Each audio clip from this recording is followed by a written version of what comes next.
My name is Kyle Willis, and this is Marketing from the Roosevelt Room.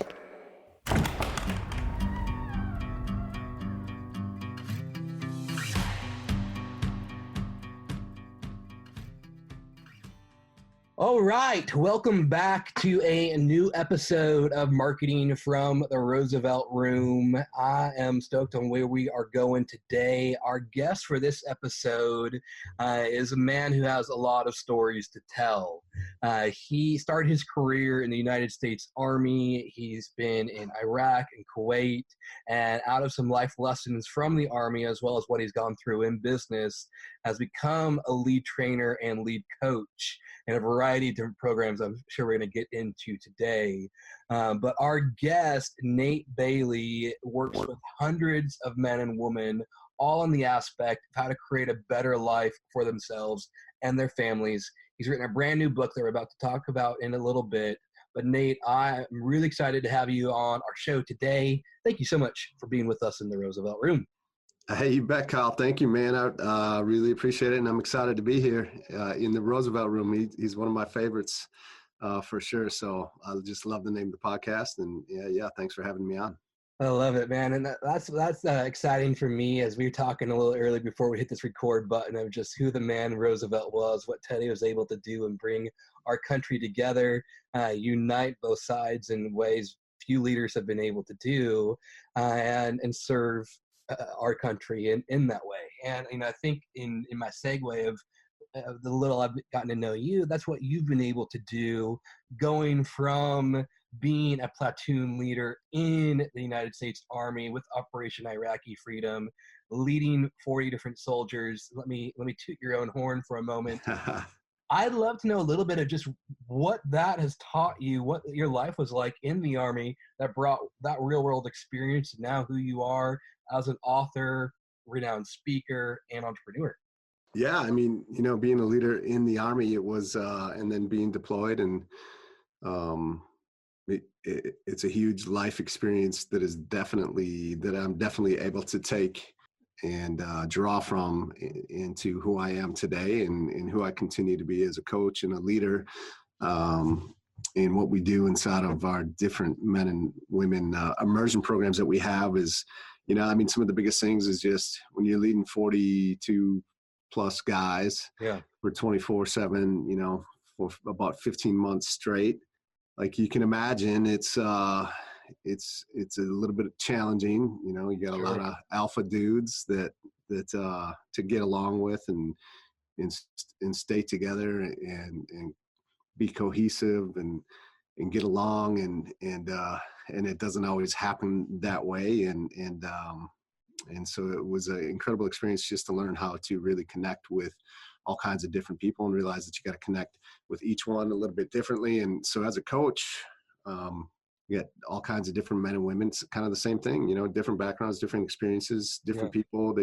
They respond differently to different ways of communication. And so, that experience that I had in the Army, I mean, it's kind of priceless to what I do now today. And tell me about that. So from these experiences that you've had and the coaching programs that you've been leading, it's culminated in the creation of a new book, 100 Mile Mindset. Would love to hear a little bit about what this book is and who it was written for. Yeah, you bet. So, you talk about Theodore Roosevelt and Man in the Arena. It's a speech he did in, I think, like 1912. And if you're not familiar with it, you should be. It's incredible. And it's kind of the way I like to look at and live life. It's just, the idea of being the man in the arena is not afraid of failing, not afraid of falling, not afraid of the critic, right? It's not the critic who counts. It's the man who is actually in the arena. And to get your face is marred by dust and sweat and blood. And, that's just life. And there's a lot of people that live in the stands. They want to eat the popcorn and smoke the cigar and drink drink the beer or the Diet Coke, and they want to tell the people that are in the arena like how they're doing it wrong, right? Sure. Because they're not courageous enough to get in the arena themselves, and so that's kind of, I think that's really where my book came from. There's a chapter in the book called "The Man in the Arena." I kind of live like I don't want to I'm not going to put myself on the same playing field as Teddy Roosevelt by any means, but he inspires me to live the way I do, just by how he lived. Yeah. And so part of that was, yeah, I mean, I've done an Ironman. I've done something called SEAL Fit Kokoro, 52 plus hour event modeled after Navy SEAL Hell Week. And it was led by retired and active duty Navy SEALs. And that was one of the most challenging things I've ever done in my life, one of the toughest endurance events out there. And I was able to complete that. Ultra running's become popular. It's a lot of people have heard of David Goggins now that with his new book, and he does a lot of these extreme events, physically, mentally, emotionally challenging. And so I'm just kind of driven to that kind of stuff. Again, similar to Teddy Roosevelt, he was into doing that kind of stuff just to continue to push and grow and expand. And so I set out in 2018 that I was going to run 100 miles, really kind of coming off the couch and really had no reason to say that I was going to go do this, but I gave myself 3 months to get ready. And in June, I attempted it for the first time, made it about 64 miles and missed the cutoff time. And that was really kind of my fault. I didn't pay attention to the details as well as we should have. We thought we were good to go. And then I tried it again about a month and a half later in July, end of July of 2018. In Cleveland, Ohio, of all places, and got about 75.6 miles, and that's as much as I had that day. And then I was like, I'm going to run 100 miles, and if it takes me 5 times or 10 times, like, I'm going to do this thing. And so at the Pony Express 100 in Salt Lake City, just outside of Salt Lake City, in October of last year, I did finally completed 100 miles. And so over about 8 months, huge. It was an incredible journey, as you can imagine, a lot of different lessons and experiences, people that I met. And so I just took all of that, kind of recorded it, and made a book called The 100 Mile Mindset, what it takes to not just run 100 miles, but, not everybody wants to run 100 miles, right? So, and not everybody, why would you? I mean, it's kind of, it's not all that enjoyable. But, the benefits of doing things like that, like, what's the 100 miles for you? I mean, could be a 5K for somebody, and that's an incredible feat. It could be whatever, whatever that is for you. And so that's kind of the idea behind the book. So I'd love to kind of dig into that a little bit of just what not only the 100 miles taught you, but the journey through it, the training for it, the initial failures that led to you being at a crossroads of, do I give up or try again? Yeah. What were some of those lessons that you pulled out that led to, hey, I got a story to tell that needs to be written down? Man, so many. One of them is like, when you run 60, the first time, right, I ran 64 miles and they pulled me off the course, and it's like, 64 miles is a long ways. Yeah. It's way longer than I'd ever ran. Marathons now. Yeah, I mean, it's way longer than I'd ever ran before in my life. It's way longer than just about anybody's ever going to run. Again, most for very good, sane reasons, because there's really not any reason to go do that. But it could have been very easy for me to say, hey, that's good enough. Like, good job. And a lot of people did say, hey, don't worry about it. Sure. I'm so proud of you. Like, that's way further than everybody else had ever, most people would ever go, blah, blah, blah. And, I think for a long time, and it's true, and I was proud of it, and you should be proud of those accomplishments along the way, even though it wasn't 100 miles, so it was a failure. But I want to be, it's so important to be a person of your word. Like, if you say you're going to go do something, to go do it. And every time that you have the opportunity to be like, hey, well, I made it about 75% of the way, and that's still better than most people, so I'm good. It's a very slippery slope that, if you start to make those decisions, it overflows into everything that you do and all decisions you make. And before you know it, you're never really following through on anything. And so that's really the point of the book is, I was going to finish this. I was going to do what I said I would. I want to be a person that can be counted on. Like, when I say I'm going to do something, meaning that, like, they just know what's going to happen before it does actually happen. And so the second time it was, don't make decisions when your emotions are high, clarity is low.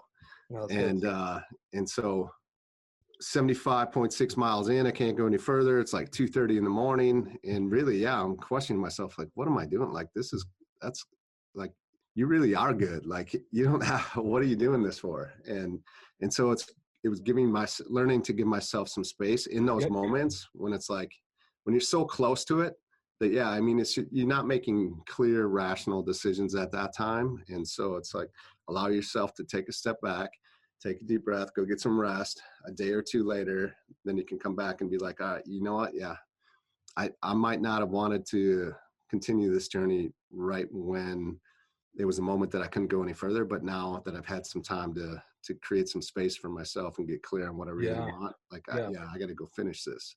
So those are some of the kind of the key lessons. What role would you say that, and you're sitting in this place right now of, okay, I've trained this hard for it. I didn't hit my goal, trying to figure out what I want to do next. What's the balance between being strong-willed and just wanting to finish what you've started versus the role mindset plays and how that you talked about emotions and clarity, the way the mindset, the way the mind tries to justify, tries to can be the asset for propelling you, or be the thing that tells you to go back and sit on that couch with your beer and cigar. Yeah, absolutely. I mean, it's kind of the mindset it's this ever evolving and changing thing, right?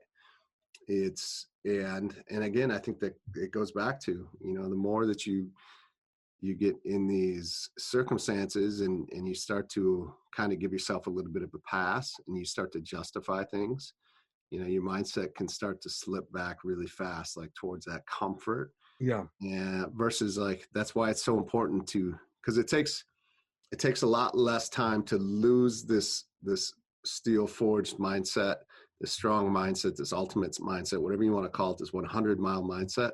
Yeah. It takes way longer to lose that than it does to create it.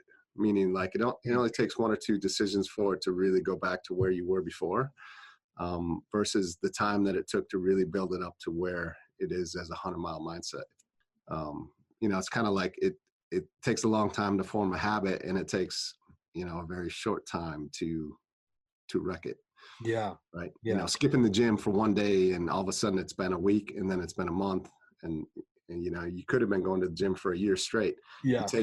It could literally be that slippery of a slope if you're not careful. Right. Yep. I love that. And because I think we've all heard the saying before, how you can spend your lifetime trying to build your character, but in a single decision, destroy it. Yeah, that's exactly it. Right. Yeah. I love that. The concept, I think, plays so much of all aspects of life in regards to the input versus output of discipline and staying committed to what you started, from marriage, business, relationships. And I think what I'm hearing from you, that I'm loving, is that aspect of, I think what I first hearing that I really love is that you had a goal. You set off, I'm going to train, I'm going to hit 100 miles. I'm going to be able to accomplish this. And even in the midst of adversity and setback, you said, I'm not giving up. And you said, there's something I'm going to pull out of this that's going to strengthen who I am, that's going to create some life lessons for me, and became the gateway to now his launched book and speaking opportunities and more. I love to know, as you think about, from lessons in the Army, lessons through training for this 100 miles, whatever the lessons might be, how has that shaped and affected who you are as a business owner, as an entrepreneur? To because I know with insurance and real estate, now public speaking and coaching, there's a variety of things that you've picked up and you've put back down. What's been that journey for you in regards to building a career as an entrepreneur and finding what is the thing you are to focus on right now? Yeah, I mean, I think all of the things that I've done, all the things that you talked about and listed off, owning an insurance brokerage for 14 years, owned a CrossFit gym like during that time. Wow. Yeah, I still have a lot of investment property across the country. Being a coach now, and really all of that prepared me to do what I'm doing today, which is speaking, coaching, have a podcast, have books, communicating message, inspiring, impacting others. As a coach, working with men and women business owners, right? Yeah. Successful married men and women business owners that come to our programs and are coached through us, spend 1 to 2 years with us. Wow. To continue to just continue to grow and expand in their own right, in their own life, in their own industry. Because I've had those experiences, because I own the insurance brokerage for years and have gone through experienced a lot of the hardships, the pitfalls that they are experiencing currently right now themselves. Because I've done so many things and filled my plate with so much, because I was in the Army as an officer and led, 40 plus people at the same time. Yeah. Away from, thousands of miles away from home, like all of these experiences, I didn't know it at the time, but it was all preparing me to do what I do today. And I think, all of us, no matter all of our experiences, if we can see them that way, like you don't always know where it's going to lead you, but you can always draw from them to make you the most impactful, productive person that you can possibly be, hopefully for those around you, those that you care the most about in life. Well, I'd love to know what that transition was like for you, 14 years running a brokerage and saying, okay, it's time for me to do something different. I think about myself, I think about other listeners who may be in that place of saying, hey, I'm questioning if now is my time to change. And they're either taking that risk and being able to step out on their own, that fear of what's unknown. What was that conversation, either that internal conversation or external, that led you to say, okay, I'm willing to take that risk and step out into trying something different? Yeah. While I was doing it, I was never super passionate or fulfilled by selling insurance. I was good at it. I built a nice agency up, and it provided a great living and lifestyle for me that I really liked, as being a business owner, entrepreneur on my own. But I knew that it wasn't necessarily probably something I was going to do for the rest of my life. Sure. And again, I didn't know exactly what that was going to be. And then I got into investing in myself and coaching myself. I'd always been a leader. I coached high school, college athletics. Like, I've always gravitated towards helping others, coaching, mentoring, guiding other people. And then I realized, once I started investing into myself, that there's this actual world out here of coaches that do that. And as soon as I really kind of realized that was a thing, I knew that's what I wanted to do. And so then it was just starting to position myself, continuing to run the agency that was funding that, as well as continuing to give me the lifestyle and kind of figuring things out, right? Like sucking in the beginning, starting from where I was at, and to where I am now, where I was able to, once I knew that this was what I was going to do and the opportunity was there, I literally sold my agency in like a day. Like, I love it. And it's not that hard to do, because there's agents out there. I mean, it's kind of, if you get the opportunity to buy a book of business, it's almost a no-brainer to do that. So it wasn't hard to sell, and I literally had it sold in a day. And then I was just, there was no plan B. Like some could look at that and be like, man, that was kind of a dumb decision. But again, I think if you leave yourself options, then you always have this out in the back of your head, and that's really good. You're not going to go full force into really making it. That's really good. Yeah. You leave yourself options. I love that aspect of being able to just burn the ships and know that it's exactly right. When I was in 2014, I was running my marketing agency as a side hustle, and started it in 2011 as a side hustle. It was, you talked earlier about, it was what you knew as you didn't have a passion for insurance, it paid the bills. That was me when I was at Microsoft or as other ad agencies. They paid the bills, but I was always building someone else's vision. Yeah, right. And I was, stuck to what they were trying to create. And it was just, I was trading my time for money. And there's always that desire of, hey, I would really love to have my agency be what I'm only focused on, be my own boss, really see what I can build out of this. But it was that fear of, I don't want to say goodbye to my nice paycheck. I don't want to have to pay for insurance benefits out of my own pocket. All those things that were really more related to money and fear than anything else. And I remember I finally hit this point in 2015. I was working at a different agency. I had made that company $1 million my first year. They didn't have an ad department before I came in. Built an ad department for them, made them over $1 million. Wow. And I went to my boss after a year working there, said, hey, here's what I've been able to accomplish. Can I have a raise? And she's like, no, I don't have any money for you. So how can you tell me you don't have any money when I've already made you $1 million? Plus, I know you're charging 5 times more an hour than what you're paying me. I understand that's how agencies work, but some agencies work. But that, so I'm going to make a deal of it. It's just, no, I don't have the money. It's like, all right, well, clearly I don't have a future in this place. And I was buying a house at the time, and I called up my mortgage lender. I said, hey, when my loan closes, the moment it closes, I need you to call me because I'm putting in my notice. I don't want to mess it up. Otherwise, I'd quit today. But I need you to tell me the moment it closes. And sure enough, as soon as he called me, 20 minutes later, my resignation letter was on her desk. And it was that fear of, hey, yes, no to the quo, had some good clients at the time, but sure didn't replace what I had going here. I didn't make $1 million for no to the quo like I did for this other company in a year. And it's that fear of, all right, what's coming next? Where's it going? But like you're saying, with you being able to step out of insurance and take that risk, that's where the doors opened up. That's where the joy returned. That's where the creativity exploded. And I was telling someone earlier today, I look at the clock and I'm like, and now with what I do, I look at the clock and I'm like, I wish I could slow it down so I can get some more things done. Yeah, no doubt.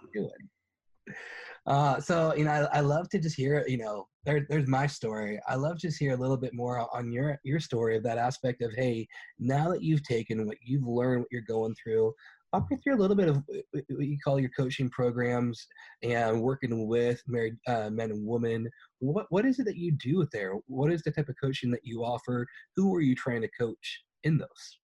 Yeah, you bet. So, yeah, I mean, our market it really is. It's male and female, married, with children, business owners, entrepreneurs, and the majority of them they're established and successful business owners for the most part. And so we have a program, Shield Maiden for women, ManWealth for men, immersion. And so they come for 4 days to Southern California. Awesome. We got a group of men. I think we got 11 or 12 men coming from across the U.S. on Monday, on Veterans Day. So we take them to the beaches. Like we grind them, we put them in the ocean, like we get them all sandy. We work them out. And really, it's not just to physically beat them up. It's to really kind of break them down and get them open so that they can then like really get what they need to get. Because we focus on what we call the big 4: physical, spiritual, relational, financial. So everyone's coming for something a little bit different. Some of them it might be relational. For some, it's like just physically, they just kind of let themselves go because maybe they put everything into the business. For some of them, they've been really successful in business, but they're just maybe stuck in a rut, or maybe they're on some hard times and they're just looking for some new perspective in some ways. So we really kind of cover it all. I mean, we really do. Wow. Some will call it a life coach. We don't really, nothing against life coaches, but it just has a weak connotation to it. And there's a lot of broke life coaches out there. And we are high paid coaches. Like we kind of like to compare ourselves to, like, we're the Bill Belichick in the coaching business, right? Yeah, like come on. He coaches the Patriots to win championships. And that's what we do with business owners in life, is like to be champions. So that's the best way I can explain it. But yeah, so the immersion experience it's really just this experience. It's always hard to explain exactly what it is because you have to go through it to really, and people that go through it, they say the same thing. Like, I don't even know how to explain what this is like. It's just really, and that sounds so salesy to come from me because it's my program. Like, yeah, whatever. But I understand that. Yeah. And, it's not cheap. It's, so it's for those that are serious. And then from there, we get a lot of people that will end up spending a year with us, 12 months. Some will spend a few years with us. Awesome. And we just stay in their world, stay in conversation. And again, a great coach is just someone to help you see things you can't and help you to get to where you want to go a little bit quicker. And if you're a coach and you don't and your coach doesn't have a coach, like you should probably find a new coach, right? Like even coaches, I have There always coaches needs to to be help a me totem to pole. continue to grow. Yeah. And yeah, I don't have it all figured out by any means. So I love that's it. why I do a lot of stuff that I do too, like the 100-mile runs, biked across America and raised a bunch of money in 18. I'm doing an Ironman next year. I'm doing a bunch of, I just love doing some of the crazier extreme endurance stuff, but it's because I want to live. I don't want to be one of those coaches that doesn't live what he teaches or preaches. And so I want to set this standard. I want to be the example for our clients. And so if I'm going to ask them to do anything, Yep. better believe that I've like done it times 10. Like Yeah. I don't want to be that person that's not living what I'm talking about. Oh, that's awesome. I smile because I think about, you're talking about, hey, this is an immersive experience. It's kind of hard to explain from the standpoint of just, you're not coming to a business conference where you sit around a room and high five each other. No, this is a real immersion to what you built. And I smile because about a month ago, I went to an event in Denver that was all on mindset. Okay. And the mindset coach is someone I admire greatly. And she said, Kyle, I'm putting on this event. I think you'd really enjoy it and benefit from it. And I said, okay, well, tell me what it's about. What is it like? I said, and she tries to explain it. And, she's like, look, I gotta be honest with you. There's really not a simple way to define this. You just have to trust me. If you're willing to trust me and experience this, I think it's going to be amazing. Yeah. Just like, look, I'm done with masterminds. I'm done with life coaches. And, I'm not interested in that type of stuff. She's like, I understand that. We're not going to be like that. You just got to come try it out. And trusted her and, had much respect for her. So, okay, I'll do it. Went to the event, came out, and it was life-changing. And I don't use that phrase lightly. I don't think I could really say that about many other events ever. And so when you define it, I'm like, no, I get it. It's one of those deals that if you come in open-minded and you're willing to submit to whatever the process is, you're going to come out a stronger. Yeah, 100%. You have to. And it's great that you had like that relationship to where she could say that and you could, it's a little tougher for, and we do have a lot of people that come in by word of mouth or referral. Yeah. So that definitely happens. But yeah, we do a lot of like advertising and they haven't they've never heard of us before, right? Sure. And then when you're trying to tell them that, they're like, yeah, whatever. But it's the truth, because and we have some incredible videos. We have some really talented video guys that tell the story as well as you can, but it still doesn't necessarily do it justice. But yeah, that's so true. I'm glad you had that experience too. Like, thank you. You nailed it. Like you have to be open and willing to like really jump all in so that you can, if you're going to invest in yourself, whether it's one of our programs or someone else's, like, why would you not be completely open and just come there, just ready to get as much as you can out of it to make it worth the investment? Amen to that. And I'm with you there. If I'm gonna commit to something, whether like we were talking earlier about your commitment to the 100-mile, I want to see it through. I want to know if I've been able to. I just always throw out the phrase, "Get my money's worth." Whether that be the badge at the end of the race where they say you are a finisher, or just the mental stature of knowing that I've been able to accomplish what I set out to do. And so I think any program I sign up for, any coaching I enlist, and I think what I'm hearing from you is that aspect of, to have real significance, to have real results out of anything you apply yourself to, you have to be committed and open to the process. Yep. Yeah. 100%. Yeah, absolutely. Why would you not? Yeah.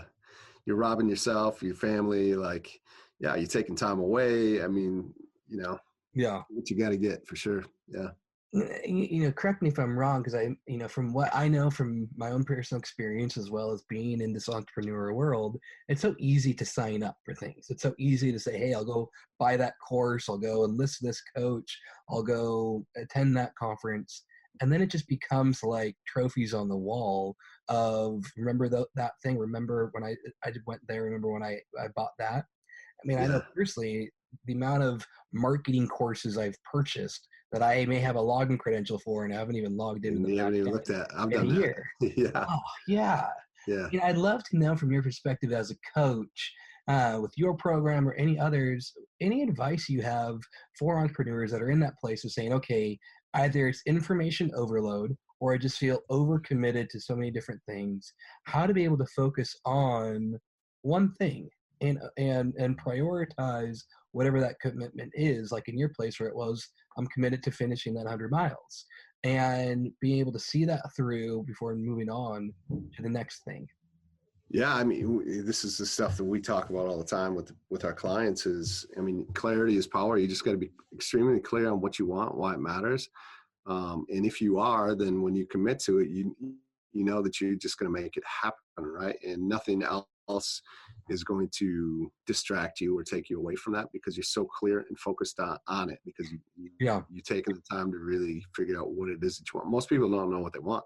Ask them, a pretty simple question, what do you want? And they've never really thought about it or taken the time because we're all busy, we're all frantic, we're pulling in so many different directions and you never actually take the time to really get focused on what it is that you do want. Most people could tell you, well, I know what I don't want, but they're not really clear on what they do want. And then it goes to there's seminar junkies that just go from mastermind to mastermind.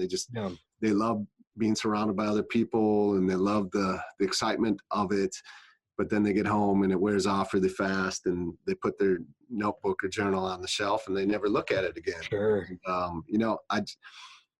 mentioned David Goggins earlier too. I was just listening to his book, Can't Hurt Me Again. And he said it even about it's really exciting to sign up for physical events too. It could be a 5K, it could be a 100-mile run, it could be an Ironman, whatever it is. There's a lot of excitement and it's easy to be excited. He said, when he first talked to this guy, Chris Kosman, to sign up for the Badwater 135, one of the hardest endurance races out there, he had just taken a shower. He had a full belly, he had a good night's sleep. It's easy when you're in a comfortable environment to be excited about something. Yeah. Whole nother thing to go and do the work and then show up and in the middle of the race, 50, 60 miles in, when the pain is unbearable, to be holy cows, what did I get myself into? Yeah. And to actually follow through. So it's two completely, and a lot of people are committed to signing up and going to telling everybody that they signed up for something, but it's a way smaller group of people that actually shows up. Well, first off, does what's required in preparation and then shows up the day of the race and then actually finishes when it gets really, really hard. Wow. Yeah, I can see that. I've been in that place before, that challenge of, okay, how to commit, how to stay. Yeah, I have too. Yeah, absolutely. But I like what you're saying as well. I think the other element that you're talking about and what you're able to provide is having a coach to help you stay committed to it, get you that accountability, help you find your why. I'm always a big fan of Simon Sinek and his whole start with why premise. Yeah, start with why. And I think, what I'm hearing from you, that's something you help establish for those who are going through your program. Tell me, what we're talking about beyond the program with your book, 100-Mile Mindset. Is that something that that the book touches on and digs into, of being able to help with that commitment, being able to stay focused on your vision? Yeah, that's what the book is all about. Really it is. This is the whole story. It's a ton of what we teach to our clients and it's what I live. And talk about commitment. We talk about being a 10, not a 2, right? If your child is drowning in the lake or the river, are you going to be a 10 or a 2 in your commitment to save their life? Are you going to do everything, including potentially risking or losing your life to save your child? Sure. Or are you going to kind of dip your toe in the water and kind of go out as far as you can until it's not safe and then just be well, sorry, Johnny, I did what I could, and I think most people would be a 10, not a 2 in that situation, but there's a lot of other, and then it kind of goes back to if you sign up for something and you're all excited, you're a 10 in the moment, but then when it comes to doing the work and finishing, especially after failing maybe once and then a second time, and you might be well, I was kind of a 7, right? You're either committed or you're not. That's what we say, either a 10 or a 2. So, yeah. So tell us, Nate, as we're wrapping up here and trying to give some direction for those who are saying, hey, you're speaking my language. I want to know more about this. I feel like I've been a 2 in some areas of my life and I want to be a 10. what's the best way for people to follow up with you, purchase your book, and learn more about 100 Mile Mindset and what it is you teach? Yeah, well, the best way is probably you could go to 100milemindset.com. You can get the free audio version. I'm giving the free audio Oh, away. sweet. And just put your email in there, get on my email list, and then I do a pretty good job of communicating 5 to 6 times a week Wow. through email. And then you could also check out my my website, natebailleyspeaks.com, and I have my podcast episodes on there. We have lists of our event dates for immersion if that's Okay. something you're interested in. But yeah, if you opt in at 100milemindset.com, you'll get emails from me, and then we'll be connected, and you could always reply to one of those, and I'll actually answer you back. Perfect. For our listeners, we'll have 100milemindset.com in our show notes. So that way, if you are driving and aren't able to write it down, you can get it there. And then as well, the other links Nate spoke about with his website and his immersion programs.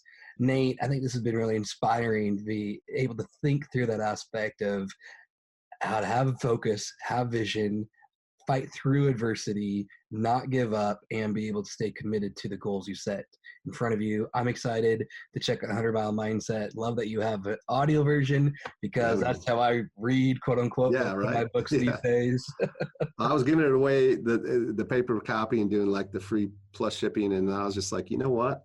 I listen to most books more than I read nowadays. And I'm like, I shifted to the audiobook, and opt-ins went up way. I'll be your next one. That's awesome. Thank you so much for being with us today. I find it a real privilege to learn from you and dig more into what we're talking here with 100 Mile Mindset and staying committed to our goals. Yeah, man. Thank you. Appreciate it. Hey, I want to thank you so much for listening to this episode of Marketing from the Roosevelt Room. If you heard something today that you would like to follow up on and be able to connect with us, connect with our guest, we will have their contact information as well as any links to resources they talked about from Facebook groups, their website, any type of offers that they gave on our website at mfrrpodcast.com. Once again, that is mfrrpodcast.com. Join us there. I'd love to keep the conversation going, and you'll be able to get all of our show notes as well as links that the guests spoke about, so that way we can really serve you. Really do appreciate you spending time with us today in this episode. Hope you have a great rest of your day.